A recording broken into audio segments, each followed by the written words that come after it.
চিন্তা করেন, যদি আল্লাহর গোলামি করেন, আল্লাহ তাআলা বলেন সমস্ত জমিনটা, সমস্ত মাখলুকাত যত কিছু আছে সব কিছু তোমার গোলাম হয়ে যাবে।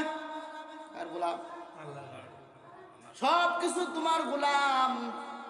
আল্লাহ বলেন এই পৃথিবীর ভিতরে যা কিছু আছে, কুল কায়নাত যা কিছু আছে, বান্দা তোমার জন্য বানাইছি। আর বান্দা তুমি একমাত্র আমার। এই বান্দা তুমি একমাত্র আমার গোলাম, গোলামি করবা একমাত্র আমার, আর কারো না।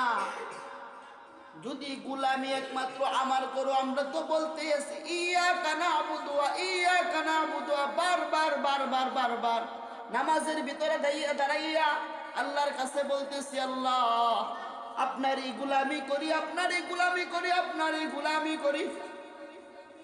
যখন আল্লাহর কাছে তুমি বলো, আল্লাহ বড় খুশি হয়ে যায়। এবার কারণ এই বান্দাটাকে তো আমার গোলামির জন্য বানাইছি, এই বান্দাটা আমার গোলামি করবে বলতেছে, আল্লাহ বড় খুশি।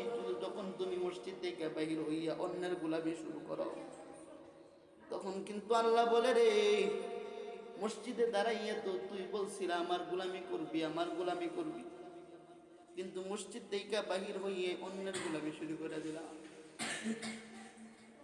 এই জায়গায় আল্লাহকে তুমি ভুলে গেলা।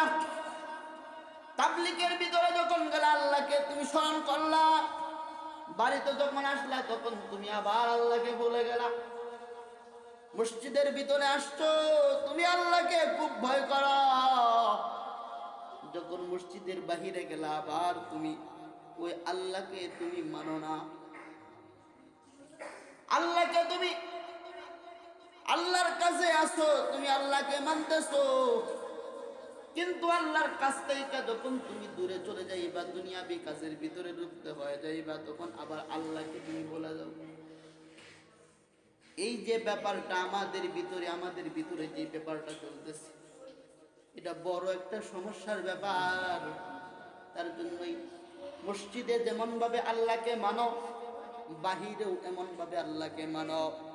তাবলীগে যেমন ভাবে আল্লাহকে ভয় পাও, বাড়িতে আসিয়াও এমন ভাবে আল্লাহকে ভয় করো।